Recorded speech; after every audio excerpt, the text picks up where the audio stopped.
विकी के हाथ में शराब की बोतलें थी और वो बस बैठने के लिए एक जगह तलाश रहा था। काम करते करते इतनी रात हो गई थी कि विक्की वापस घर भी नहीं जा पा रहा था। ना तो उसे कोई बस आती हुई नजर आ रही थी और ना ही ऑटो। वो परेशान और हताश बस इधर से उधर चलता जा रहा था। उसे इस बात का अंदाजा भी नहीं था कि वो जिसके लिए खाना बना रहा था वो उसका सबसे बड़ा दुश्मन मेहरा था।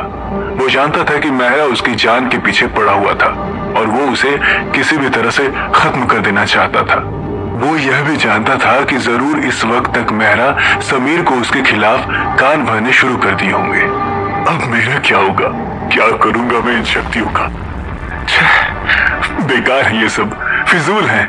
जब मैं इनसे अपने माँ बाप का सपना पूरा ही नहीं कर सकता, मैं इससे पैसा ही नहीं कमा सकता, अमीर ही नहीं बन सकता, तो फिर ऐसी शक्तियां होने का फायदा क्या है? नहीं चाहिए मुझे ये सब शक्तियां, नहीं चाहिए।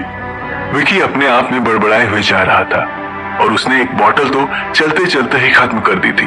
बोतल के अंदर जाते ही वो बाहर लड़खड़ाने लगा था। उसे चक्कर आ रहे थे और सारी चीजें उसकी आंखों के सामने धुंधली हो गई थी।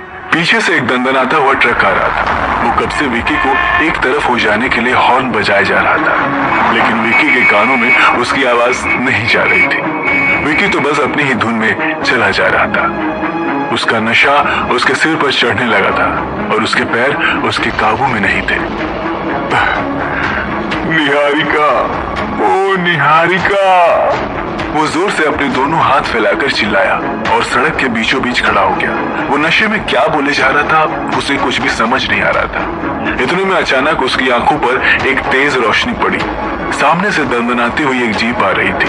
विकी धुंधली सी आंखों से देख पा रहा था कि उस जीप को एक लड़का चला रहा था। उसके हाथ में भी विकी की तरह ही शराब की बोतल थी और वो उस बोतल को पकड़े हाथ से विकी को एक तरफ हो जाने का इशारा कर रहा था। लेकिन विकी का दिमाग ठिकाने पर नहीं था। तभी पीछे से उसे ट्रक का हॉर्न अपने कानों में ऐसे सुनाई दिया जैसे लाखों शहनाई एक साथ किसी ने उसके कानों में बजा दी। उसने घूमकर देखा तो वो ट्रक बिल्कुल उसके मुंह के करीब आ गया था। सामने जीप और पीछे ट्रक। न जाने कहां से विकी को थोड़ा सा होश आया और वो दोनों के बीच से कूदकर रिंग स्पेस में चला गया। वो ट्रक वाले और जीप वालों की नजर से एक पल में ही गायब हो गया था। दोनों ड्राइवर उसे इस तरह से गायब होते हुए देख हक्के बक्के रह गए थे। दोनों के मुंह खुले के खुले रह गए थे। संभाल के पाजी हुए! इधर से ट्रक का ड्राइवर चिल्लाया, ब्रेक लगा। उधर उस लड़के ने अपने आप से कहा और इससे पहले कि दोनों अपने अपने वाहनों को संभाल पाते तब तक दोनों की टक्कर हो चुकी। धड़ाम की एक आवाज हुई और अचानक से सड़क पर फिर से अंधेरा हो गया। विक्की अपने रिंग स्पेस से निकलकर बाहर आ गया था और एक कोने में खड़ा होकर दोनों गाड़ियों के टूटे हुए शीशे को देख रहा था। जहां एक तरफ ट्रक की हेडलाइट फूट गई थी, वहीं दूसरी तरफ उस जीप वाले की जीप का आधा हिस्सा अंदर की तरफ धंस गया था। दोनों ड्राइवर ने नीचे उतरकर अपनी अपनी गाड़ियों को देखा और गुस्से में आग बबूला हो गए। किधर गया वो साला? उस लड़के ने ट्रक वाले से पूछा। और या उठे, उस ड्राइवर ने सड़क के दूसरे किनारे की ओर इशारा करते हुए कहा। विकी ने देखा कि वो दोनों लोग उसकी तरफ धावा बोलने के लिए आ रहे थे। विकी के पैर जो अभी तक लड़खड़ा रहे थे, न जाने उनमें कहां से इतनी जान आ गई थी कि उसने भागना शुरू कर दिया था। वो अपनी जान बचाने के लिए दौड़ता चला जा रहा था, लेकिन उसे समझ नहीं आ रहा था कि वो ऐसे और कितनी देर तक दौड़ सकता था। ओए रुक सालिया, तोनू में छड्डेगा नहीं, उस ट्रक ड्राइवर ने अपनी मोटी सी तोंद के साथ भागते हुए कहा। उसके सिर पर बंधी पगड़ी मारे पसीने के गीले हो गई थी और उसने अपनी लुंगी को ऊपर उठा लिया था। विक्की समझ गया था कि वो जल्द ही थक जाने वाला था, लेकिन उसका असली डर किसी और चीज से था। उसने देखा कि वो लड़का उस ट्रक ड्राइवर से भी आगे था और विक्की का पीछा किए जा रहा था। विक्की की जैसे ही कदकाठी वाला वो लड़का बस भागे जा रहा था और विक्की किसी भी वक्त उसकी पकड़ में आ सकता था। अब कुछ तो करना ही पड़ेगा, विक्की ने अपने आप से कहा और फिर भागते भागते अपनी आंखें बंद कर ली। जैसे ही उसने अपनी आंखें मूंदी, वो रिंग स्पेस में पहुंच गया और दोनों की नजरों से गायब हो गया था। ओ तेरी, कितने चला गया है? उस ड्राइवर ने पूछा। भाग भाग कर उसकी सांस तो फूल ही गई थी, लेकिन इस बार वो लड़का भी सख्ते में आ गया था। साले, कहाँ छुपा है? दोनों की लगता है तू रणदीप से बच के लुधियाना में जिंदा रह पाएगा। बाहर निकल ओए। वो जोर से चिल्लाया और इधर उधर देखने लगा, लेकिन दूर दूर तक कोई भी नहीं था सिवाय अंधेरे के। इधर विकी काफी देर रिंग स्पेस में रहने के बाद आखिरकार समीर के होटल के पीछे वाले हिस्से में जो उजाड़ सा जंगल था वहां पहुंच गया था। उसकी भी सांस फूल रही थी, लेकिन अब उसे अपनी जान की चिंता नहीं थी। वो जानता था कि उसे यहाँ कोई कुछ नहीं करने वाला था, लेकिन फिर भी उसके चेहरे की परेशानी उसके चेहरे पर से हटने का नाम ही नहीं ले रही थी। कब तक भागेगा विक्की, और किस किस से भागेगा? वापस गांव भी नहीं जा सकता, वरना माँ बाप को क्या मुंह दिखाऊंगा। इधर समीर भी मुझे काम से निकाल देगा। अब मेरा क्या होगा? विक्की हताश होना शुरू हो गया था। वो चाहता तो आराम से सुकून के साथ उस रिंग स्पेस में रह सकता था, स्पिशोर पानी पीकर अपनी जिंदगी गुजार सकता था, लेकिन इससे उसकी प्रॉब्लम्स सॉल्व नहीं होने वाली थी। जब विक्की को कुछ नहीं सूझा तो उसने अपनी दूसरी बोतल भी खोल ली थी और उसे मुंह से लगाकर गटकना शुरू कर दिया था। वो एक सांस में उसे पूरी पी जाना चाहता था। जब विक्की ने उस बोतल को अपने होठों से लगा ही रखा था, तभी उसे पीछे से किसी की आवाज सुनाई दी। विक्की, ओ विक्की, ओ इतना परेशान क्यों है पुत्र? विक्की इस आवाज को सुनकर ही सकपका गया था और अचानक उसके हाथों से बोतल भी छूट गई थी। वो इस आवाज को जानता था और उसने इसे पहले भी कई बार सुना था, लेकिन उसे यह समझ नहीं आ रहा था कि वो आवाज थी किसकी। वो नशे में धुत था और उसका दिमाग ठिकाने पर नहीं था। जब विक्की ने इधर उधर देखना शुरू किया तो पाया कि जिधर से वो आवाज आ रही थी उसी दिशा में एक हल्की सी गुलाबी रंग की रोशनी भी आ रही थी। विक्की ने एक पल के लिए उस रोशनी को ध्यान से देखा और फिर अपनी आंखें मसलने लगा। उसे लग रहा था कि उसे वहम हो गया था, लेकिन फिर उसे एहसास हुआ कि वो जो कुछ भी देख रहा था वो सच में देख रहा था। वो उसकी आंखों का कोई वहम नहीं था। विक्की पुत्र, तू ठीक तो है? फिर वो आवाज गूंज उठी। उसने देखा कि जैसे ही वो आवाज आई, उस रोशनी में से हल्का सा नीले रंग का एक धुआं भी उठा हुआ था। विक्की उठा और उस रोशनी की तरफ चल पड़ा। घने जंगल में जहां ढेर सारे कटीले पेड़ थे, वहां विक्की ऐसे चल रहा था जैसे वो किसी शीशे पर चल रहा हो। ना उसके पैर में कोई कांटा चुभ रहा था और ना ही उसके हाथों के आड़े कोई झाड़ियां आ रही थी। विक्की बस उस गुलाबी रोशनी की तरफ चले जा रहा था और जब वो उसके पास पहुंचा तो उसे अचानक से एक जानी पहचानी सी खुशबू आई। वो इस खुशबू को भी जानता था। जब वो छोटा था तब यह खुशबू उसकी सबसे पसंदीदा खुशबू में से एक थी। विक्की उसे पहचानने के काफी करीब था। पुत्र, के गल है? दस्से गणाई मैनू, उस आवाज ने फिर से कहा। दादाजी, विक्की के मुंह से निकला और अचानक उसके हाथ से उसकी बोतल नीचे गिर गई। यह देखते उसके दादाजी को हंसी आ गई और वो बोले, क्या बात है मेरे बेटे, जिसने आज तक तंबाकू तक को नहीं छुआ वो आज शराब पी रहा है और ऐसे जंगलों में पटक रहा है। विक्की को अब पक्का यकीन हो गया था कि यह आवाज और किसी की नहीं बल्कि उसके दादाजी की ही थी। वो उस आवाज को पहचान गया था और जैसे ही उसे वो आवाज याद आई, उसकी आंखों से आंसू निकल गए। वो फूट फूट कर रोने लगा। अरे बाल काले हैं, हाथों में जान है, फिर ऐसे क्यों रोता है? की गल हो गई? उसके दादाजी ने मानो उसके सर पर हाथ फेरते हुए कहा। हालांकि वो कहीं भी दिखाई नहीं दे रहे थे, लेकिन फिर भी विक्की को ऐसा एहसास हो रहा था जैसे वो उसके सिर में हाथ फेर रहे थे। क्या बताओ बाबूजी, गांव से यहाँ शहर आया था, सोचा था थोड़ी मेहनत करूंगा, नाम कमाऊंगा, पैसा कमाऊंगा। आपके जाने के बाद घर वैसा का वैसा ही है। सब लोग आगे बढ़ गए पर हम वहीं के वहीं रह गए। दादाजी, दोनों बहनों को लड़के परेशान करते हैं। पिताजी की तबीयत खराब है, ऐसे में मैं नहीं करूंगा तो कौन करेगा? और देखो ना, इतनी अच्छी शक्ति भी हाथ लगी है, लेकिन काम हाथ से चला गया बाबूजी। अब मेरी मदद कौन करेगा? मुझ जैसे 12वीं पास को कौन नौकरी देगा? कौन काम पर रखेगा बाबूजी? कौन काम पर रखेगा? विक्की ने सुबकते हुए कहा, ओ पुत्र, बस इतने सी गड़ है। माँ भी जब अपने संतान को जन्म देती है तो उसे दर्द होता है, तो क्या वो दर्द से डर कर बच्चे को पैदा न करेगी? और फिर तोड़ने जैसे वीर पुत्र भी इस तरह से डरने लग गए तो फिर आदेश का क्या होगा? अरे पुत्र, यही तो जीवन है। थोड़ा सर्द, थोड़ा दर्द नो सबनों सहन करना पड़ता है, तभी तो जीत का स्वाद आता है। चाहे कितने भी परेशानियां होवे, कितना भी जोर लगाना पै जाए, लेकिन अपने हौसले नू अपनी मुट्ठी विच रखना, उन्होंने इन बोतला की तरह टुट मत जाने देना, समझाना। बाकी तू चिंता न करी पुत्र, असि तोड़े साथ है। वाहेगुरु जी तोड़े साथ है पुत्र जी, तोड़े साथ है। उसके दादाजी की बातों में न जाने क्या जादू था कि विकी का दिमाग, जो अभी तक चक्कर खा रहा था और बुरी तरह से दुखना शुरू हो गया था, वो अचानक ठीक हो गया था। उसे ऐसा लग रहा था जैसे उसके दादाजी ने उसके माथे पर हाथ फेर दिया और सारी चिंताएं एक ही बार में मिटा दी थी।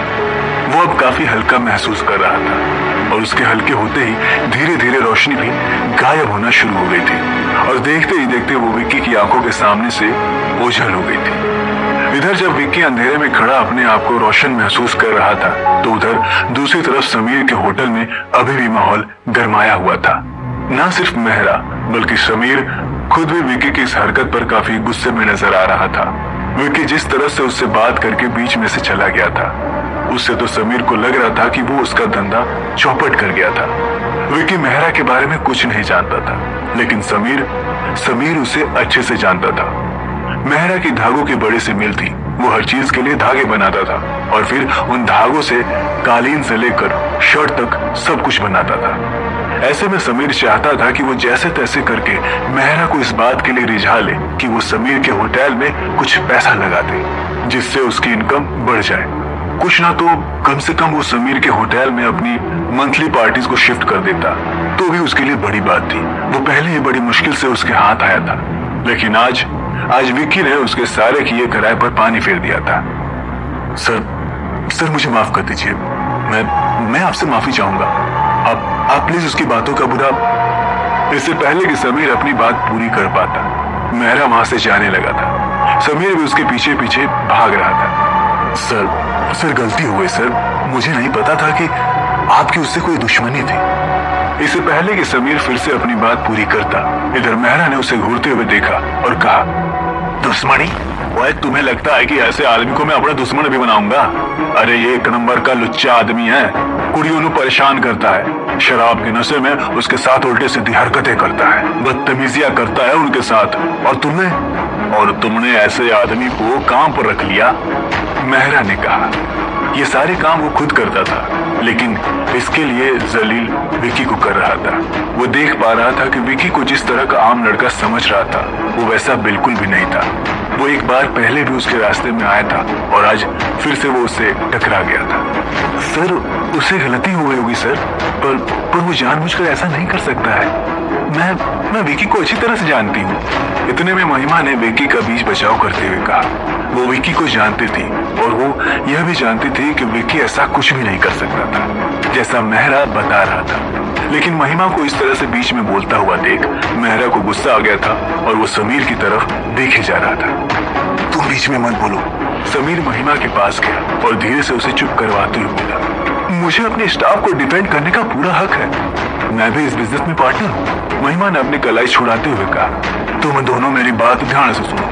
अगर कल के कल तुमने इस विक्की को नौकरी से नहीं निकाला तो मैं तुम्हारे होटल को बर्बाद करवा दूंगा, मेहरा ने कहा और फिर अपनी जेब से सिगरेट निकाल जला ली। इधर समीर और महिमा भी जल रहे थे। मेहरा वहां से समीर और महिमा के सपनों को धुएं में उड़ाते हुए निकल गया था।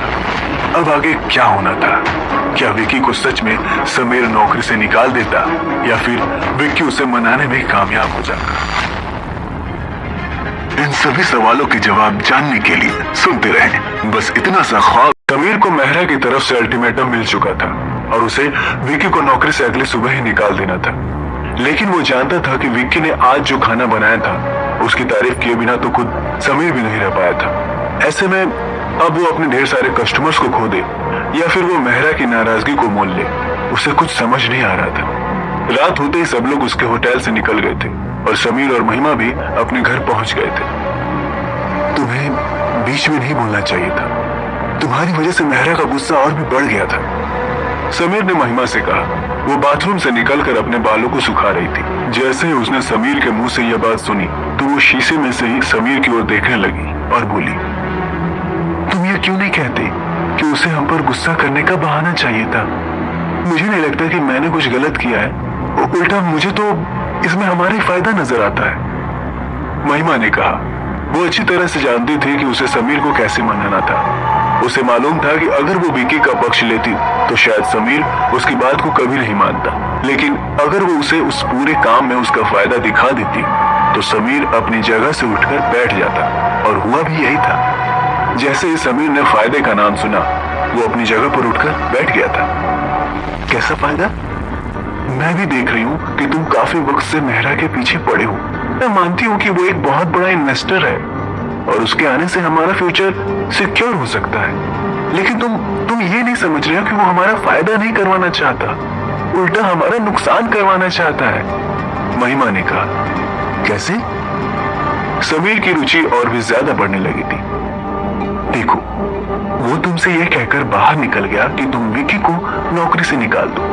वो उसके ऊपर तरह तरह के इल्जाम ही लगा रहा था, लेकिन क्या आज तक एक भी लड़की हमारे होटल पर आई जिसने विकी की कंप्लेन की हो? या क्या पुलिस वाले कभी विकी के लिए यहाँ पूछताछ करने आए? मैंने तो नहीं देखा। महिमा ने कहा और फिर कंधा टेबल पर रखकर समीर की ओर देखने लगी। उसने उसकी आंखों में देखा और बोली, मेहरा यही चाहता है कि तुम विकी को निकाल दो और वो सड़क पर आ जाए। इसके बाद फिर हो सकता है कि वो खुद अपना एक होटल खोल ले और वहां पर विकी को नौकरी दे दे। उसके पास जब पैसे की कमी नहीं है तो वो अपने बिजनेस में तो पैसा लगाएगा ना। हाँ, बात तो ये भी सही है। अब जाकर समीर को समझ आ रहा था कि मेहरा उससे क्या चाह रहा था। इधर महिमा को भी सच्चाई पता नहीं थी, लेकिन वो सिर्फ विकी का पक्ष रखने के लिए ये सब कहे जा रही थी। जब उसने समीर की शक्ल देखी तो उसे लगा वो सच में मान गया था और अब उसे और सफाई देने की जरूरत नहीं थी। इसीलिए मैं बीच में बोल पड़ी, ये देखने के लिए कि आखिर ये आदमी विकी के साथ क्या करना चाहता है। उसने विकी को बकरा बनाकर हमारी गर्दन हलाल करने की कोशिश की है। अरे वाह मेरी जान, क्या दिमाग है तुम्हारा, मुझे तो ये सब दिखा ही नहीं, समीर ने कहा और महिमा के पास आकर उसका माथा चूम लिया। इसीलिए तो मैं सिर्फ तुम्हारी बीवी नहीं हूँ, पार्टनर भी हूँ। अब हमें क्या करना चाहिए कि कल जब विकी आए तो उसे निकालने की बात मत करना, बल्कि उसे बताना कि कल मेहरा उसके बारे में क्या बात कर रहा था। नो डाउट विकी अपने आप को डिफेंड करेगा, लेकिन मैं भी वहीं बैठी रहूंगी। लड़कियों को जल्दी समझ आ जाता है कि लड़का कब सच बोल रहा है और कब झूठ। मैं विकी को वहीं पकड़ लूंगी और फिर उसके साथ आगे क्या करना है ये हम डिसाइड कर लेंगे। महिमा ने कहा और उसकी बातें सुनते ही समीर ने मारे खुशी के उसे गले लगा लिया। इधर महिमा का हाथ समीर के बालों को सहला तो रहा था, लेकिन उसके दिल में अब उसे एक सुकून सा महसूस हो रहा था। धीरे धीरे ही सही, लेकिन वो विकी का कर्ज उतार देना चाहती थी। इधर जब विकी अपने दादाजी की बात सुनकर जंगल में ही रास्ता ढूंढने की कोशिश कर रहा था तो उसे काफी ढूंढने के बाद भी रास्ता नहीं मिल पा रहा था। वो मोबाइल की टॉर्च से कब से बाहर आने की कोशिश तो कर रहा था, लेकिन फिर भी वो सही जगह पर नहीं पहुंच पा रहा था। तभी अचानक से उसे झाड़ियों में से किसी के कदमों की आवाज आना शुरू हो गई थी। विकी, जो कि अभी तक काफी मजे से रास्ता ढूंढ रहा था, वो अब चौकन्ना हो गया था। कहीं कोई जानवर आकर उस पर हमला न कर दे, इस बात के डर से उसने अपने हाथ में पत्थर उठा लिया था। उसके एक हाथ में उसका फोन था और दूसरे में पत्थर। वो बहुत सतर्कता के साथ आगे बढ़ते जा रहा था। जैसे ही उसने अपना अगला कदम रखा, अचानक फिर से उसे झाड़ियों में से किसी के आने की आहट सुनाई दी। कौन है? कौन है उधर? विकी ने पूछा और पत्थर को अपनी मुट्ठी में कस लिया। वो फोन की टॉर्च से देखने की कोशिश कर रहा था, लेकिन उसे सिवाय ऊंचे पेड़ों और उन पर झूलती बेलों के और कुछ नजर नहीं आ रहा था। उसने जमीन पर भी देख लिया था, लेकिन कहीं किसी तरह के जानवर के भी कोई निशान नहीं थे। विकी को घबराहट तो हो रही थी, लेकिन उसे कैसे भी करके बस यहाँ से बाहर निकलना था। वो इस वक्त अपने रिंग स्पेस में भी नहीं जा सकता था, क्योंकि उसने अभी तक इतनी प्रैक्टिस नहीं की थी कि वो हर बार रिंग स्पेस में जा पाए। धीरे धीरे विकी आगे बढ़ता जा रहा था। तभी अचानक फिर से पीछे झाड़ी में से किसी चीज के गिरने की आवाज आई। विकी ने जैसे ही मुड़कर देखा तो वहां कोई नहीं था, लेकिन इससे पहले कि वो वापस घूम पाता, अचानक से उसके सिर पर किसी ने हमला कर दिया था। बड़ा गायब होने का शौक है ना तुझे? रणदीप से बच के भागेगा? 80 हवा ने पकड़ लेंदे है, तू क्या चीज है पिद्दे? रणदीप वही लड़का था जिसकी जीप की लाइट विकी की वजह से फूट गई थी। उसने विकी की गर्दन में अपना बेल्ट लपेट दिया था और उसे पूरी तरह से कस दिया था। इससे पहले कि विकी कुछ कर पाता, उसने उसके पैर में अपना पैर फंसाकर उसे जमीन पर गिरा दिया था। छोड़ छोड़ मुझे, मैंने जानबूझकर नहीं किया, छोड़ छोड़ मुझे। विकी अपनी हर एक सांस के लिए तड़प रहा था, लेकिन रणदीप उसे छोड़ने का नाम ही नहीं ले रहा था। इधर विकी का चेहरा खून के थक्के जम जाने की वजह से नीला पड़ना शुरू हो गया था।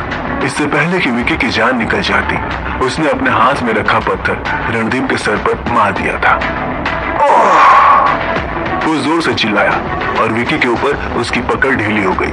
विकी भी इस मौके की तलाश में था। उसने तुरंत अपने आप को उठाया और फिर रणदीप के सर पर और एक बार पत्थर से वार करके वहां से भागने लगा। रणदीप ने देखा कि उसके सर से खून बहने लगा था। वो खुद भी नशे में था, लेकिन न जाने कैसे वो विकी को ढूंढते हुए यहाँ तक आ गया था। जैसे ही वो विकी का पीछा करने को था, अचानक से एक सांप उसके पैरों में आकर लिपट गया था।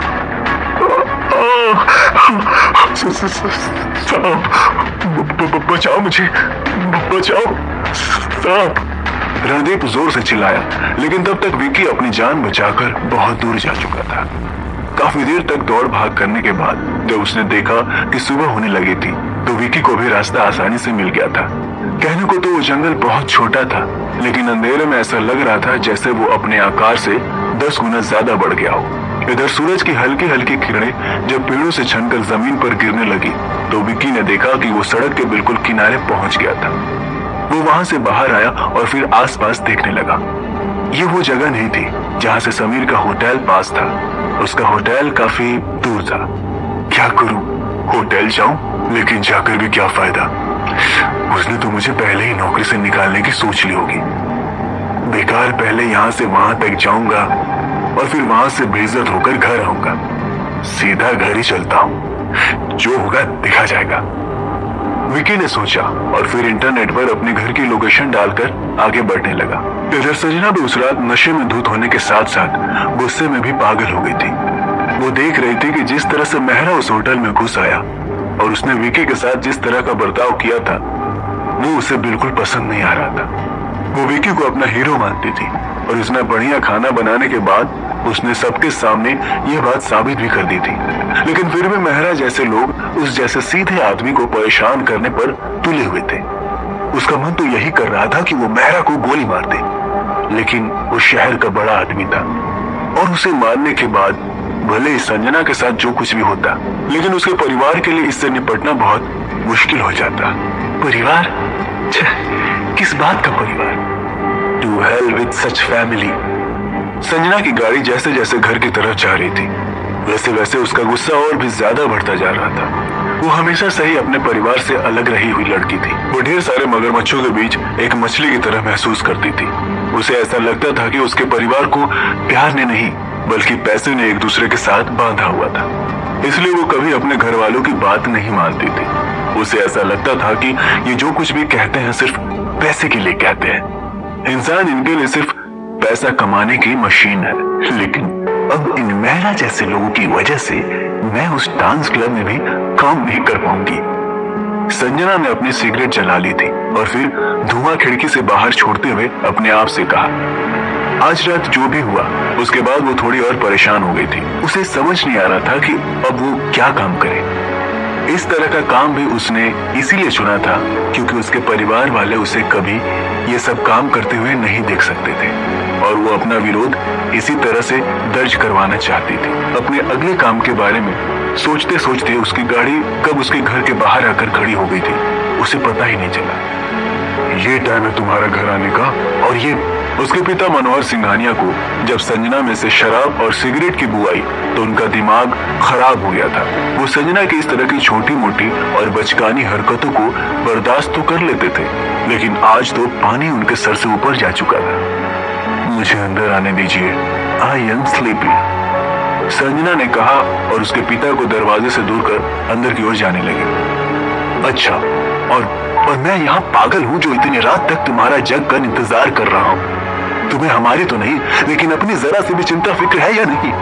ये सब क्या तमाशा है? मनोहर सिंघानिया ने संजना के ऊपर बरसते हुए कहा। उसकी बात सुनकर संजना को हंसी आ गई। उसने अपनी नशे से भरी हुई आंखों से अपने पिता की ओर देखा और बोली, तमाशा तो ये है पापा, फैमिली। ये किसी तमाशे से कम थोड़ी है। And you are playing your role very well. Sanjana ने तीर सी तीखी बात उससे कही और उसका हाथ हटाकर अंदर जाने लगी। मनोहर चाहे जितना चाह ले, लेकिन वो संजना पर काबू नहीं पा सकता था। वो उससे कभी ठीक से बात ही नहीं करती थी। मैं लास्ट वार्निंग दे रहा हूँ, अगर आज के बाद तुम इस घर में इस हाल में आई तो मैं तुम्हें यहाँ से निकाल दूंगा। मैं यहाँ से कब की निकल चुकी हूँ पापा, अपनी माँ के जाने के साथ मैं भी, संजना ने कहा और फिर हाथ से जाने का इशारा कर सीढ़ियां चढ़ने लगी। मनोहर सिर्फ हाथ पर हाथ धरे बैठा चंद्रिका की तरफ देखे जा रहा था। अब भी अगर कुछ नहीं किया तो बहुत कुछ हो जाएगा। हाँ, चंद्रिका ने मनोहर की तरफ देखते हुए कहा, लेकिन मनोहर को तो खुद समझ नहीं आ रहा था कि वो अपनी बेटी के साथ क्या करे। इधर रात को संजना जब अपने बिस्तर पर लेटी तो वो विकी की तस्वीर देखने लगी। उसे काफी वक्त से चैन की नींद नहीं आई थी और उसे न जाने ऐसा क्यों लग रहा था कि ये नींद उसे तभी आ सकती है जब वो विकी के साथ होती। उसे समझ में नहीं आ रहा था कि यह सब उसके साथ क्या हो रहा था। वो एक गरीब से बावर्ची से प्यार कैसे कर सकती थी? हो सकता है कि वो नशे में थी, इसलिए यह सब सोच रही थी। जो भी था, लेकिन विकी का फोटो उसकी स्क्रीन पर खुला रह गया और कब उसे नींद आ गई पता ही नहीं चला। इधर विकी भी भर दोपहरी तक सोया हुआ था। कल पूरे दिन और पूरी रात की भाग दौड़ के बाद उसे खुद इस बात का अंदाजा नहीं था कि वो कहाँ था। वो इतनी गहरी नींद में था कि बिजली गुल हो जाने के बाद भी उसकी आंख नहीं खुली थी। अचानक से उसके फोन पर धड़ाधड़ 4-5 मैसेजेस आने लगे। अचानक उसकी नींद खुली और उसने देखा कि उसके सोशल मीडिया हैंडल पर मैसेजेस आए हुए थे। जब उसने और ध्यान से देखा तो पाया ये सब निहारिका के मैसेज थे। हेलो विकी, रिमेम्बर, मैं निहारिका। अच्छा सुनो, क्या हम लोग कल मिल सकते हैं? मुझे तुमसे कुछ इंपॉर्टेंट बात करनी थी। Actually I need your help, तो अगर तुम फ्री रहो तो बताना। ये सारे मैसेजेस पढ़ते ही विकी की आंखें ऐसे खुल गई थी जैसे उसने उल्टा ताजमहल देख लिया हो। वो कल रात को ही तो निहारिका को याद कर रहा था और आज सुबह उसके मैसेजेस भी आ गए थे। विकी यह सब पढ़कर मस्त तो हो गया था, लेकिन उसे लग रहा था कि कहीं उसने गलत ना पढ़ लिया हो, इसलिए वो उसे बार बार पढ़े जा रहा था। लेकिन ऐसा क्या काम था निहारिका को विकी से? कहीं काम के बहाने किसी और चीज की शुरुआत तो नहीं होने वाली थी। इन सभी सवालों के जवाब जानने के लिए सुनते रहें बस इतना सा ख्वाब से अच्छी सुबह की शुरुआत विकी के लिए कुछ हो ही नहीं सकती थी। हालांकि उसकी सुबह भी दोपहर में ही हो रही थी, लेकिन फिर भी उसे इस बात का मलाल नहीं था कि वो इतना लेट उठ रहा था। निहारिका के मैसेज ने उसका दिन बना दिया था और बदले में उसने भी निहारिका से बात करने के लिए उसे अपना मोबाइल नंबर भेज दिया था। जैसे ही उसने नंबर दिया, अचानक से उसके मोबाइल की घंटी बजने लगी। विकी, जो अपना मोबाइल बिस्तर के पास रखकर निहारिका के ख्यालों में पूरी तरह से डूब चुका था, वो फिर से घूमा और उसने झट से अपना मोबाइल उठा लिया। उसे उम्मीद नहीं थी कि निहारिका इतनी बेसब्री से उसका इंतजार कर रही थी, लेकिन उसकी उम्मीदें तब हवा हो गई जब उसने देखा कि फोन उसकी माँ का था। हेलो, विकी ने फोन उठाया और उनसे बात करने लगा। उसे न जाने क्यों किसी बात की घबराहट हो रही थी। दोपहर के वक्त कभी उसकी माँ उसे फोन नहीं किया करती थी। बेटा कैसा है? उसकी माँ ने पूछा। मैं अच्छा हूँ, आप कैसे हो? की गल हो गई, आवाज तो नहीं लग रही, सोकर उठा है क्या? हाँ वो नहीं, मेरा गला खराब है। अच्छा अच्छा, तो काम से 2-4 दिन की छुट्टी ले ले, घर पर ही आराम कर। उसकी माँ ने उधर से कहा। अब इधर विक्की उसकी माँ से कैसे कहता कि उसका काम से हमेशा के लिए छुट्टी हो गई थी। अच्छा, मैंने तुझे ए वास्ते फोन किया था कि तेरी दोनों बहनों की फीस भरनी थी। वैसे तो रकम ज्यादा बड़ी नहीं है बेटा, पर तेरे पिताजी से नहीं मांगना चाहती। उन्होंने अभी तेरे लिए सरपंच साहब से उधार लिया था, ज्यादा बोलूंगी तो उनकी पढ़ाई छुड़वा देंगे। उसकी माँ ने कहा। ये सुनते ही विकी के माथे पर चिंता की लकीरें उभर आई थी। उसे समझ नहीं आ रहा था कि वो कहाँ से पैसे लाता, लेकिन वो अपनी माँ को मना भी नहीं कर सकता था, इसलिए उसने बात टालने के लिए कहा, हाँ हाँ ठीक है माँ, तो मैं 2-4 दिन में आपको पैसे भिजवा देता हूँ। अच्छा चलो, अभी बॉस का फोन आ रहा है, इसलिए निकलना पड़ेगा। विकी ने कहा और फोन काट दिया। इसके बाद काफी देर तक सोचने के बाद उसे सिर्फ एक ही बात समझ में आई कि इस वक्त उसे कोई पैसे दे सकता था तो वो महिमा ही थी। उसने समीर के सामने तो यही कहा था कि वो फ्री में उसके यहाँ काम करेगा, लेकिन वो जानता था कि महिमा उसका हाल समझ सकती थी। विकी ने बड़े भारी मन से अपने आप को फिर से उस होटल में जाने के लिए तैयार किया और फिर वहां जाने के लिए रवाना हो गया। इधर अगली सुबह संजना की नींद तब खुली जब उसके कमरे की घंटी बजने लगी। बाहर घर की मेड खड़ी थी और उसने संजना से कहा कि उसके दादाजी उसे बुला रहे थे। संजना उनसे मिलने के लिए कभी मना नहीं कर सकती थी, इसलिए वो तुरंत उठकर उनके पास चली गई। मैंने सुना कि तुम कल रात को लेट आई थी। उसके दादाजी जगदीश नाथ जी ने अपने बिस्तर पर लेटे लेटे ही संजना की ओर देखते हुए कहा। संजना उनके पैरों के पास बैठी हुई थी। जी बाबूजी। और तुम शराब और सिगरेट भी पीकर आई थी? जी बाबूजी।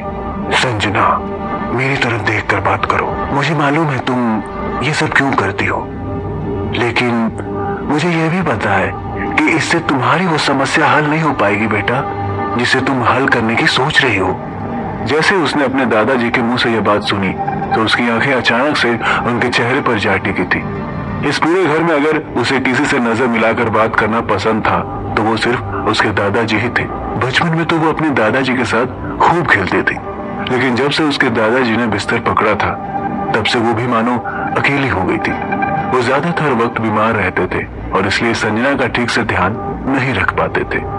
संजना ने देखा कि जब उसका आखिरी साथी भी उससे छूट गया था तो उसने अपने आप को एक ऐसी दुनिया में समा लिया था जहां उसे दर्द तो था लेकिन दर्द का एहसास नहीं होता था। बाबूजी, मुझे माफ कर देना, मैं आगे। मैं तुम्हें यहाँ इसलिए नहीं बुलाया कि तुम मुझसे माफी मांगो। मैं जानता हूँ कि माफी मांगने की तुम्हें कोई जरूरत भी नहीं। जब गलती ना हो तो माफी क्यों? मुझे बस तेरी चिंता होती है। देखना, तूने अपने आप को बाहर की दुनिया में इतना उलझा लिया है कि तू अपने दादाजी का जन्मदिन भी भूल गई। संजना ने जैसे यह खबर सुनी वो हैरान रह गई। वो सही कह रहे थे। आई एम रियली सॉरी दादाजी। हैप्पी बर्थडे, उसने कहा और वो अपने दादाजी से गले लग गई। लेकिन बदले में शुक्रिया बोलने के बजाय उसके दादाजी उसके ऊपर हंसे जा रहे थे। क्या हुआ, अब हंस क्यों रहे हो? अरे मेरा बर्थडे आज नहीं है, कल है। संजना का मुंह यह बात सुनकर छोटा सा हो गया था। वो इतना संकोच में आ गई थी कि उसके गाल लाल हो गए थे, लेकिन अपने दादाजी से बात करके उसके चेहरे पर मुस्कान भी आ गई थी और वो काफी दिनों के बाद हल्का महसूस कर रही थी। उसके दादाजी ने उसे सीने से लगाया और फिर बोले, देखो बेटा, मेरा कल जन्मदिन है। खुशी की बात है, लेकिन हो सकता है कि ये मेरा आखिरी जन्मदिन हो। मैं वही कह रहा हूं जो सच है और उसे ना तुम बदल सकती हो और ना मैं, लेकिन मैं अपनी बेटी को जाते जाते इस तरह से नहीं देखना चाहता हूं। इसलिए मुझे तुझसे एक बर्थडे गिफ्ट चाहिए। बोल, देगी? आप मांगिए ना दादाजी, आप जो बोलेंगे मैं आपके लिए करूंगी। ना, मेरे लिए नहीं, ये तू अपने लिए करेगी। मैंने तेरे लिए एक लड़का देख रखा है, बहुत अच्छा लड़का है, दिखने में मेरे जैसा हैंडसम है। मैं चाहता हूं कि तू कल के कल उससे सगाई कर ले। पर दादाजी, संजना के तो यह बात सुनते ही होश उड़ गए थे। उसके दादाजी ने उससे बहुत बड़ी चीज मांग ली थी। पर क्या? देख, तू भी जानती है कि इस घर में मेरे अलावा तेरी किसी और से नहीं बनती है। मेरे जाने के बाद तेरा यहाँ रहना मुश्किल हो जाएगा। हाँ, तू कोर्ट कचहरी करके यहाँ जितना वक्त चाहे रह सकती है, लेकिन फिर भी तेरा दिल यहाँ खुश नहीं रहेगा और जिंदगी में खुशी से बढ़कर कुछ नहीं है बच्चे। इसलिए अपना घर बसा और आगे बढ़। जो हुआ उसमें कोई कुछ नहीं कर सकता था, लेकिन उसके चक्कर में कुछ ना किया जाए ये भी तो अच्छी बात नहीं है ना। लेकिन दादाजी, लड़का तुझे उसकी चिंता करने की जरूरत नहीं है। मैंने पसंद किया है, इसलिए अच्छा है। अब तू बस जल्दी से हाँ कर दे, तुझे मेरी कसम है, उसके दादाजी ने कहा। संजना काफी देर तक सोचती रही। ऐसा नहीं था कि वो अपने दादाजी की बात सुनने को तैयार नहीं थी, या वो जो कह रहे थे वो सही नहीं था, लेकिन वो बस उस लड़के से सगाई नहीं करना चाहती थी जिसको उसके दादाजी ने उसके लिए पसंद किया था। पर जब बात कसम की आ गई थी तो वो उन्हें मना न कर पाई और बोली, ठीक है दादाजी, मैं रेडी हूँ, संजना ने कहा और उनके गले लग गई। हालांकि दिल ही दिल में उसके दादाजी भी नहीं चाहते थे कि संजना की शादी उस लड़के से हो, लेकिन मनोहर और चंद्रिका उसे परेशान करे, उससे ज्यादा ठीक उसके लिए यह फैसला लेना था। वही इधर संजना ने भी अपने दादाजी को कसम तो दे दी थी, लेकिन वो इस कसम से टूटे बिना इसे बचने की कोशिश कर रही थी। इधर विक्की भी रेडी होकर समीर के होटल पहुंच चुका था।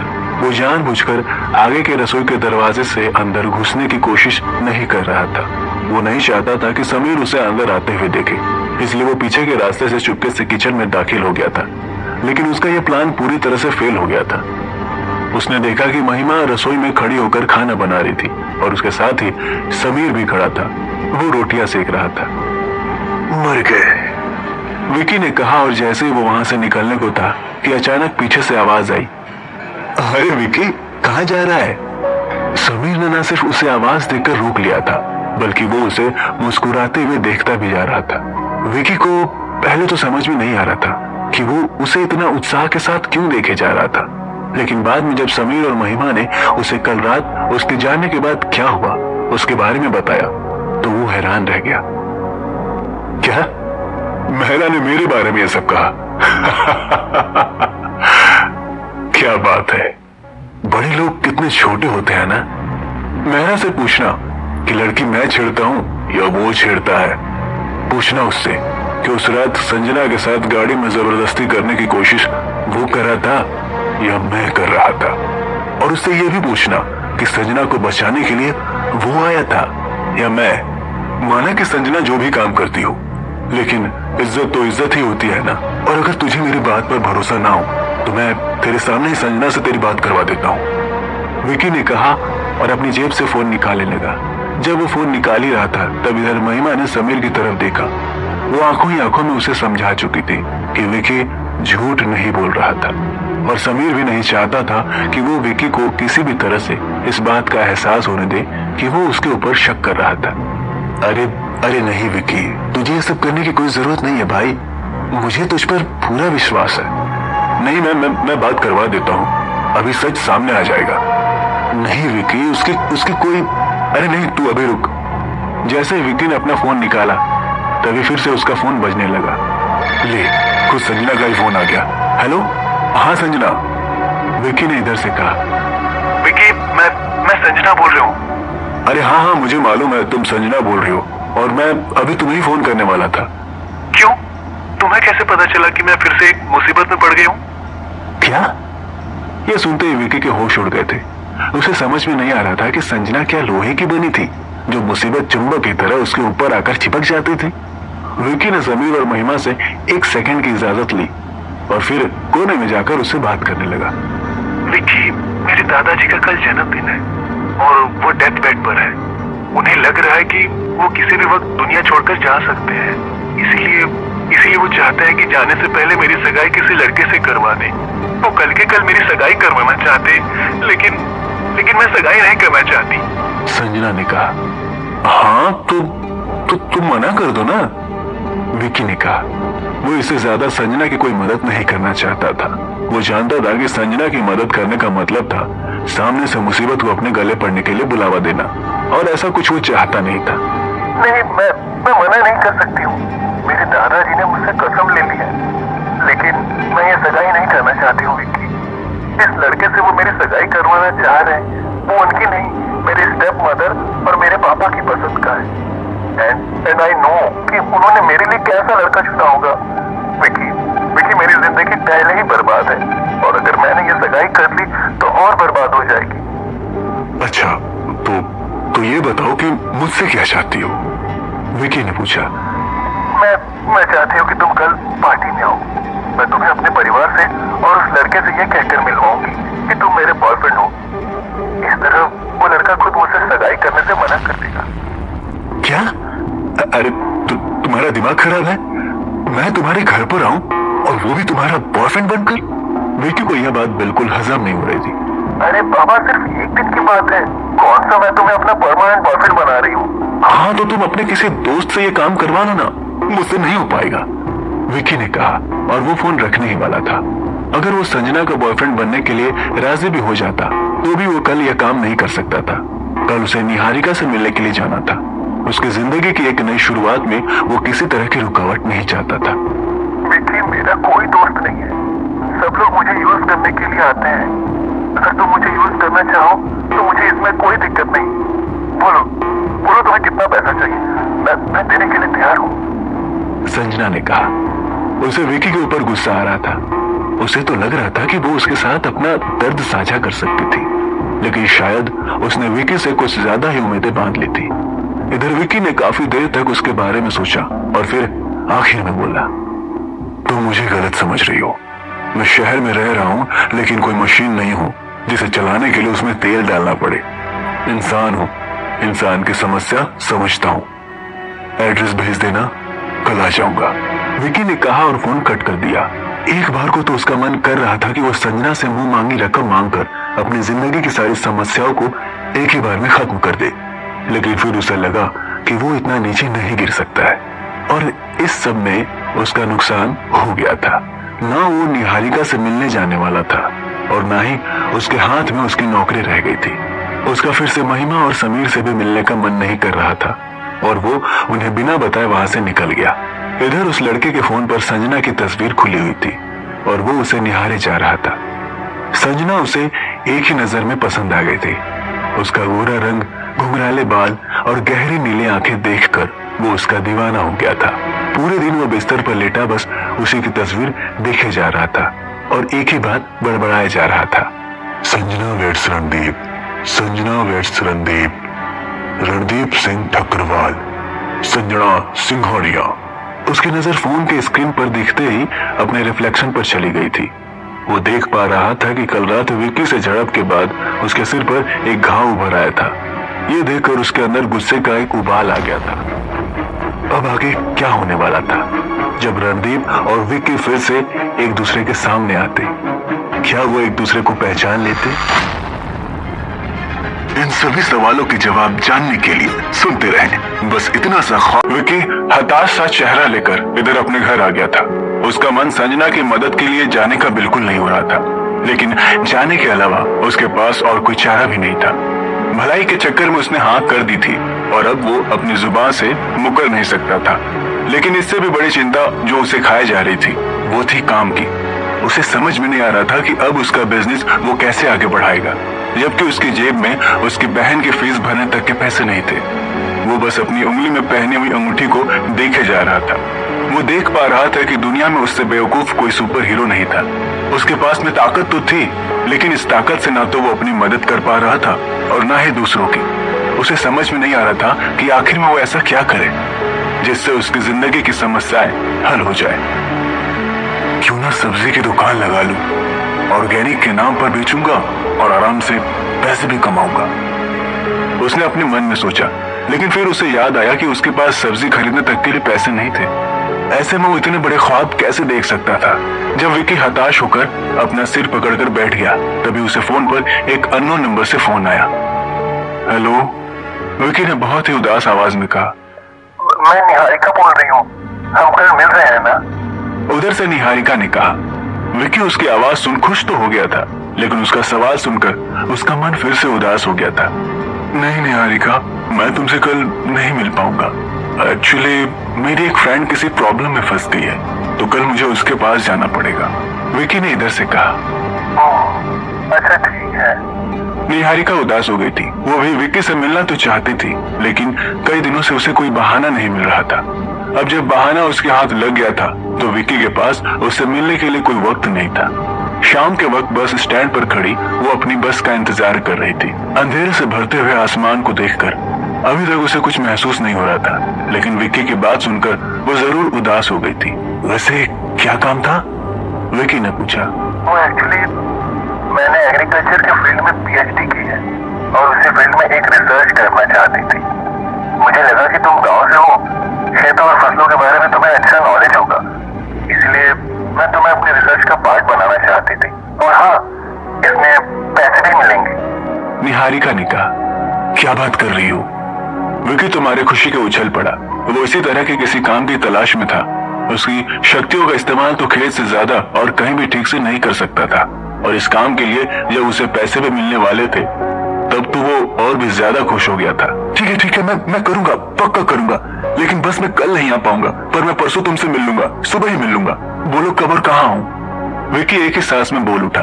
उसे ऐसा लग रहा था कि वो अभी तक जन्मों का प्यासा था और किसी ने उसे ढेर सारा अमृत पिला दिया था। इतनी जल्दी भी मत करो, पहले तुम अपने दोस्त की प्रॉब्लम सॉल्व कर लो और हम उसके बाद आराम से बात करके मिलने की जगह डिसाइड कर लेंगे। निहारिका ने कहा और फोन कट कर दिया। जिस तरह से विक्की उससे मिलने के लिए उत्साहित हुए जा रहा था, उसे देखकर खुद निहारिका भी काफी अच्छा महसूस कर रही थी।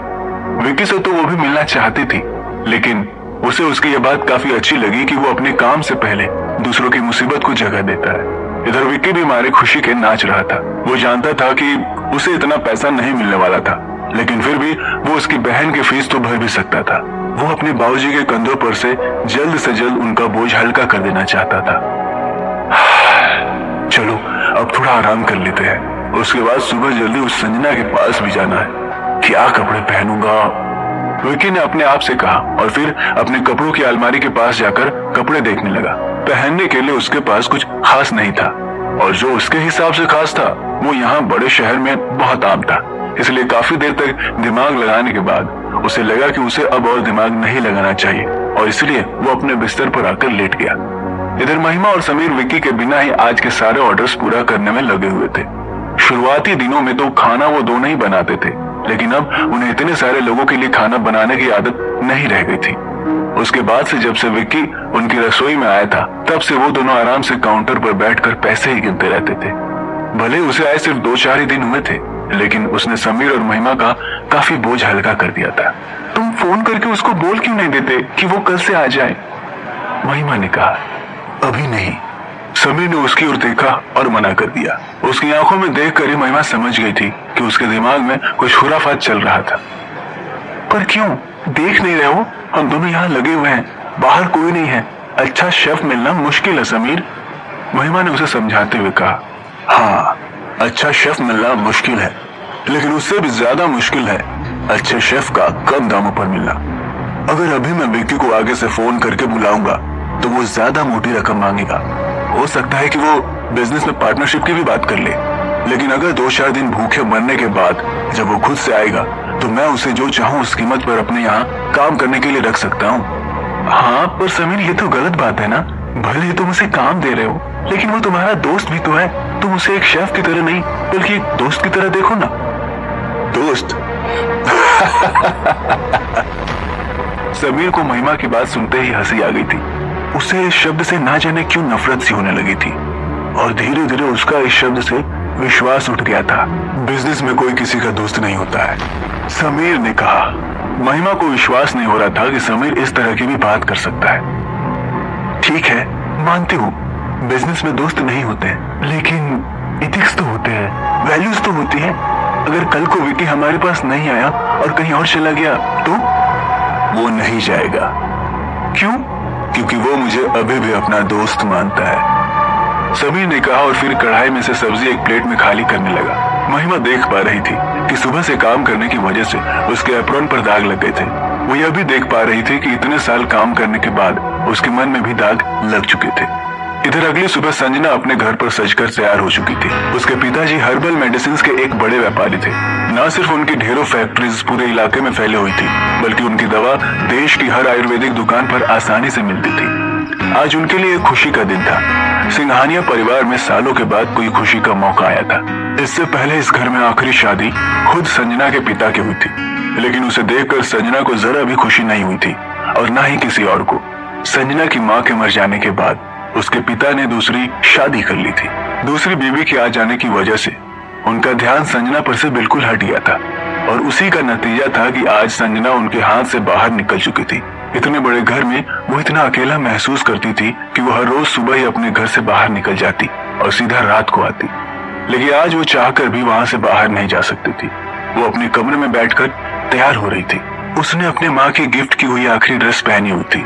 गर्दन पर टैटू, पैरों में बूट और बालों में फैंसी रंग वाली संजना को देखकर कोई भी नहीं कह सकता था कि वो संजना ही थी। उसकी माँ की दी हुई ज्वेलरी में वो बिल्कुल अपनी माँ जैसी ही लग रही थी। दीदी आ जाओ, आपको बाबूजी बुला रहे हैं। बाहर से जब उसे मेड की आवाज आई तो उसका ध्यान टूट गया। वो खुद को आईने में देखकर इस कदर खोई हुई थी कि उसे ऐसा लगा जैसे वह अपनी माँ की तरह लग रही हो। अपनी माँ को याद करते ही उसके उजाले भरे कमरे में भी उसे अंधेरा सा महसूस होने लगा था और उस अंधेरे में आंसू से भरी उसकी दोनों आंखें चमक रही थी। संजना ने मेड की बात सुनते ही अपने आंसू साफ किए और फिर फोन निकालकर विकी को मिलाते हुए बोली, रेडी रहना, मैं तुम्हें लाने के लिए गाड़ी भेज रही हूँ। संजना का इतना भर कहना हुआ था कि फिर से दरवाजे पर दस्तक होने लगी। आ रही हूँ, संजना ने कहा। बाहर सब लोग आ गए हैं, रणदीप की फैमिली वेट कर रही है। ये चंद्रिका की आवाज थी। आज महीनों बाद उसने संजना से बात की थी। वो खुद चंद्रिका से कुछ बात करना पसंद नहीं करती थी, लेकिन आज खुद चंद्रिका उसे लेने के लिए आ गई थी। संजना ने कमरे से बाहर आकर ठंडी नजरों से एक सेकंड के लिए उसे देखा और फिर नीचे उतरने लगी। जब उधर संजना सब लोगों से मिल रही थी तो इधर विक्की भी उसके आलीशान से घर के बाहर पहुंच चुका था। उसे यह नहीं मालूम था कि संजना इतने बड़े घर की बेटी थी। नाइट क्लब में काम करने वाली संजना को देखकर वैसे भी कौन ये कह सकता था कि उसका परिवार इतना बड़ा होगा। विक्की की गाड़ी जब बंगले के गेट के बाहर आकर रुकी तो उसका दरवाजा खोलने के लिए एक आदमी सामने से आ गया था। विक्की उसे अजीब सी नजरों से देखते हुए बंगले के अंदर दाखिल हो गया था। जैसे उसने अंदर अपना पहला कदम रखा तो वहां का नजारा देखते ही उसकी आंखें खुली की खुली रह गई थी। वहां कोई 30-35 लोग जमा थे और हर कोई अपने आप में मिस्टर मेहरा था। कोई कोई तो उससे भी ज्यादा था। उन सब लोगों के इत्र की खुशबू की वजह से पूरी महफिल महक रही थी। आलीशान से हॉल में हरे रंग का गलीचा बिछा हुआ था जिस पर अलग अलग रंगों की पेंटिंग की हुई थी। दीवारों का रंग सफेद था और छत पर सुंदर कारीगरी की गई थी। विकी ने ऐसे घर इससे पहले सिर्फ फिल्मों में ही देखे थे। वहां खड़े हर आदमी ने महंगे से महंगे कपड़े पहने हुए थे। उनके कपड़े देखकर विक्की ने अपनी कॉलर ठीक करना शुरू कर दिया था। इधर थोड़ी देर में जब विक्की ने वहां की सारी झांकी देख डाली थी तो उसके बाद उसकी नजर आखिरकार संजना के ऊपर जा टिकी थी। वो देखने में काफी सुंदर दिखाई दे रही थी और उसे देखते ही कोई भी उसे सगाई करने के लिए राजी हो जाता, लेकिन विक्की फिर भी उसकी इस बात को मानने के लिए तैयार नहीं था। क्या बात है, बहुत सुंदर लग रही हो, विक्की ने संजना के पास आते हुए कहा। अच्छा, तो फिर क्या इरादा है?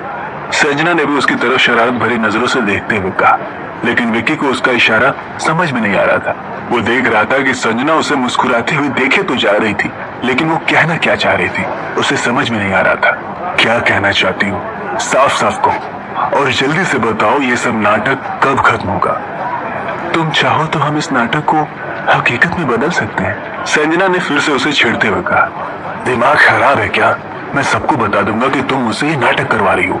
अरे नहीं नहीं नहीं, ऐसा मत करना, बस अभी थोड़ी देर में सब खत्म हो जाएगा। बस वो लड़का आ जाए, फिर मेरा बाप मेरी सगाई की अनाउंसमेंट कर दे, उसके बाद मैं भी उनके सर पर बम फोड़ दूंगी, संजना ने कहा और इधर उधर लोगों को देखते हुए मुस्कुराने लगी। संजना, इधर आना। तभी उसने देखा कि संजना के पिताजी उसे बुला रहे थे। उनके पास में एक आदमी खड़ा था जो उन्हीं की उम्र का लग रहा था। संजना, इनसे मिलो, ये है जवाहर ठकराल, जेटी फार्मा के मालिक और तुम्हारे होने वाले ससुर जी। संजना ने उन्हें देखा और फिर अपने चेहरे पर एक फीकी सी मुस्कान ले आई। उसके पिताजी उसे घूरते हुए देखे जा रहे थे। वो चाहते थे कि संजना उनके पैर छुए, लेकिन संजना भी जानबूझकर वो नहीं कर रही थी जो उसके पिताजी चाह रहे थे। तो जब उसके पिता ने आंखें दिखाते हुए उसे इशारा किया तो संजना ने आखिरकार पैर छू ली। डैड, मॉम ने रिंग सेलेक्ट करने के लिए कहा है। इतने में संजना के कानों में एक आवाज आई और जैसे ही वो ऊपर उठी उसने देखा कि उसके सामने एक बेहद सुंदर नौजवान खड़ा था। बड़ी बड़ी मूछें, हल्की हल्की दाढ़ी, लंबा कद और चौड़ा सीना। जैसे उसने संजना को देखा वो जम गया था। जैसे ही संजना ने उसे देखा वो थम गई थी। ये लड़का कोई और नहीं बल्कि रणदीप ही था। अरे बेटा, ऐसी से पूछ लो कि कौन सी रिंग पहनना पसंद करेगी, और इतनी जल्दी भी क्या है, पहले थोड़ा एक दूसरे को जान तो लो, जवाहर ने कहा। रणदीप ने उसकी बात मानी और खुशी खुशी संजना के साथ बात करने के लिए एक तरफ ले गया। जी संजना जी, वो मैं एक मिनट, इससे पहले कि आप कुछ कहें, मैं आपको किसी से पहले ही मिलवा देना चाहती हूँ, संजना ने कहा और फिर इशारे से विक्की को अपने पास बुला लिया। विक्की को लगा कि उसका रोल आ गया था, इसलिए वो भी भागकर संजना के पास आ गया था। लेकिन जैसे उसने रणदीप को देखा, उसका मुंह खुला का खुला रह गया था। ये मेरा बॉयफ्रेंड है विक्की, इसलिए मुझे माफ करना, सॉरी, हमारी सगाई नहीं हो सकती। विक्की को देखते ही और फिर उसकी पहचान सुनकर इधर रणदीप का माथा खराब हो गया था। वो उस रात को और उस चोट को भूला ही नहीं था। कल उसने उसकी हेडलाइट फोड़ी थी और आज वो उससे उसका प्यार छीन रहा था। रणदीप को बहुत गुस्सा आ रहा था। अब आगे क्या होने वाला था? क्या विक्की वहां से बचकर निकल पाता या रणदीप उसे जान से मार देता? इन सभी सवालों के जवाब जानने के लिए सुनते रहें बस इतना सा ख्वाब है। रणदीप के पिता और संजना के पिता आज बड़ी मुश्किल से एक दूसरे से संबंध बना पाए थे। दोनों अपने अपने धंधों के बेताज बादशाह थे और दोनों की कंपनी करोड़ों रुपए हर साल कमाती थी। लेकिन संजना के पिता मनोहर सिंघानिया अब अपना आयुर्वेदिक का धंधा छोड़कर एलोपैथी में आना चाहते थे और इसके लिए उन्हें जवाहर ठकराल से कोई अच्छा आदमी नहीं मिल सकता था। वो जानते थे कि दोनों को अगर बिजनेस को लंबा चलाना है तो इस रिश्ते को रिश्तेदारी में बदलना ही पड़ेगा। अब ऐसे में दोनों के बच्चे जवान थे, उनकी शादी की उम्र भी हो गई थी, इसलिए उन्होंने सोचा था कि पार्टनरशिप की इससे अच्छी शुरुआत और कैसे हो सकती थी। लेकिन उन्हें इस बात का जरा भी अंदाजा नहीं था कि संजना और रणदीप की नई पारी शुरू होने से पहले ही संजना अपने साथ किसी और को पिच पर ले आएगी। जब उसने रणदीप को हक्का बक्का सा देखा तो वो खुद चौंक गई और उससे पूछने लगी, क्या हुआ रणदीप जी, आपने पहले कभी नहीं सुना कि किसी लड़की का कोई बॉयफ्रेंड हो? ये क्या बकवास कर रही हो? ये तुम्हारा बॉयफ्रेंड कैसे हो सकता है? क्यों नहीं हो सकता ये मेरा बॉयफ्रेंड? आपसे तो स्मार्ट ही दिखता है। देखो संजना, तुम फिजूल में मुझसे मजाक मत करो।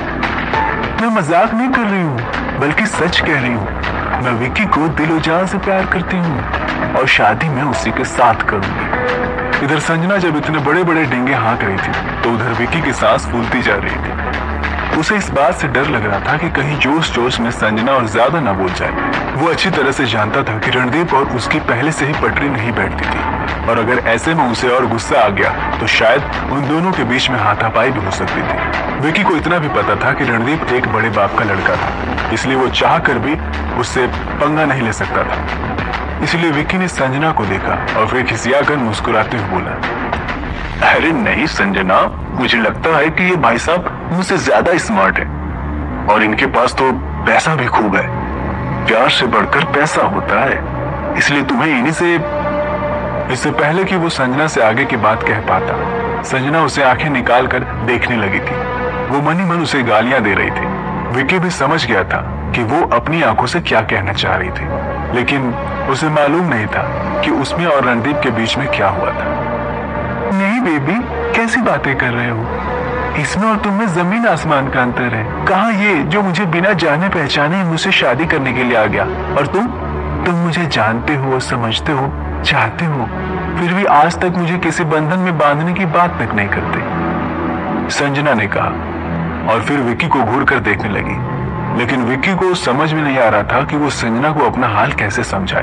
वो रणदीप की आंखों को देख पा रहा था, उसकी आंखों में विक्की के प्रति गुस्सा साफ नजर आ रहा था।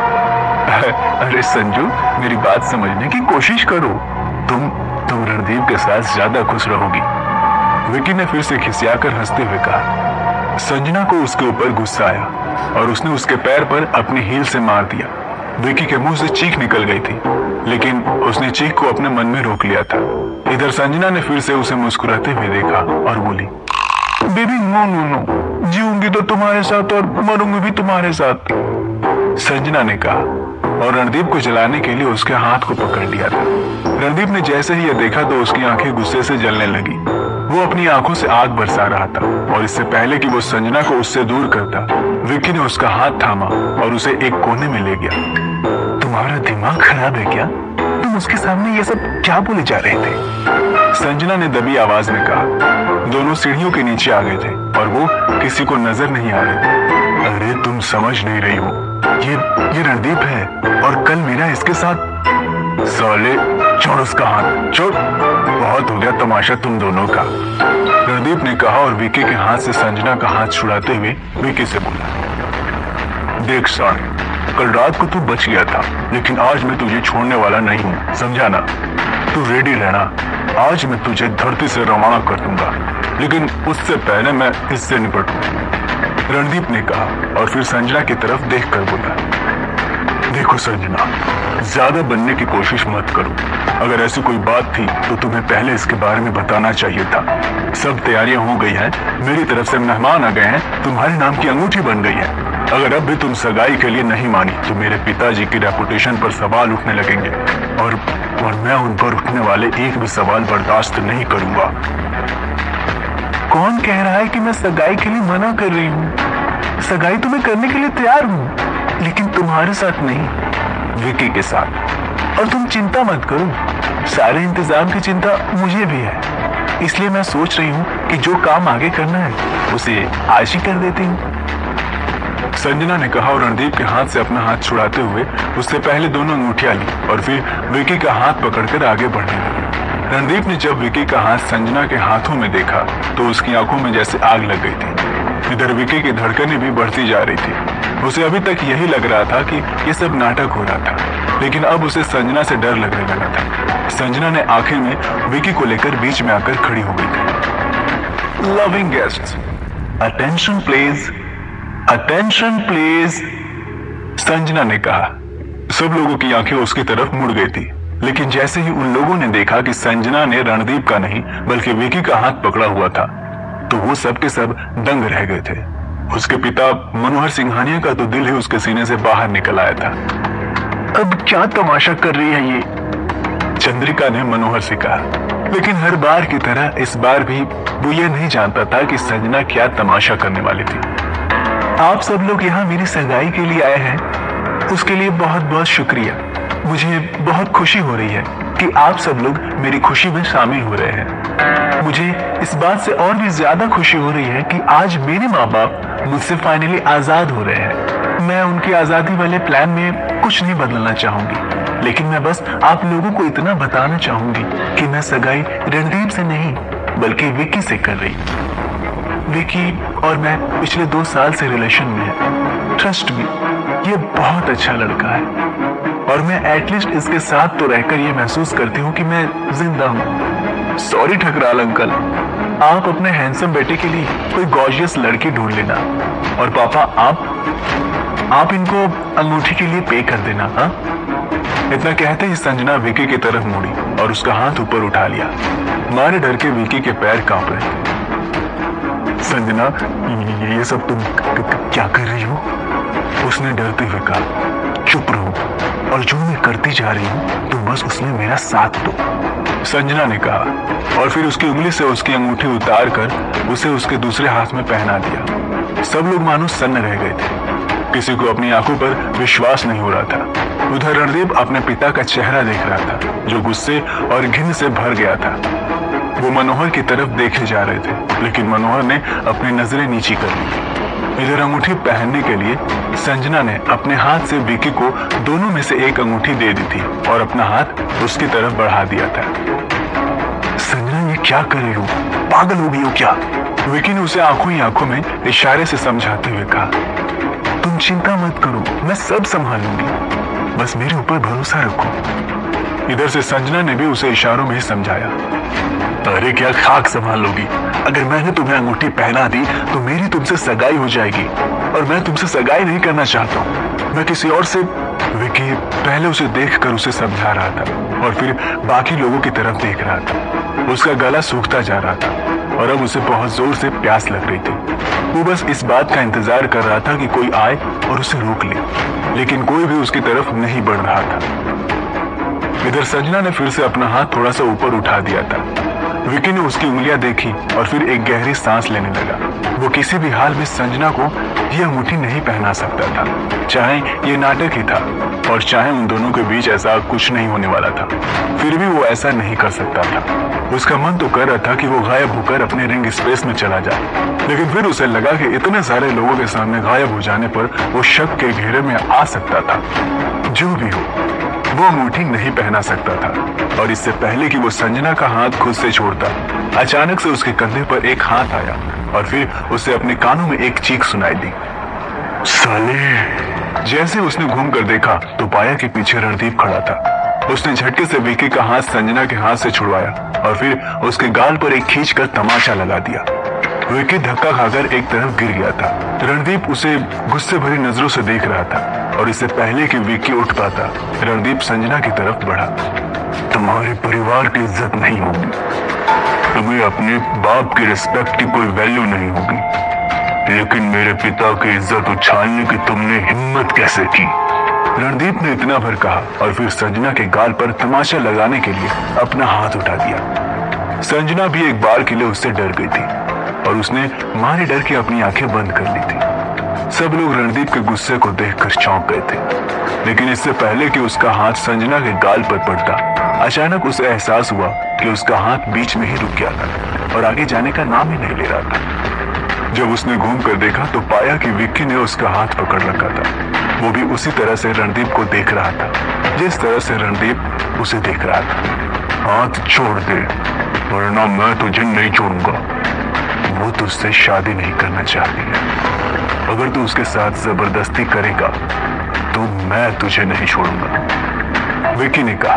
रणदीप से रहा नहीं गया और उसने विक्की को मारने के लिए अपना दूसरा हाथ उठाया ही था कि विक्की ने उसे भी पकड़ लिया और उसके सीने में अपने सिर से वार कर दिया।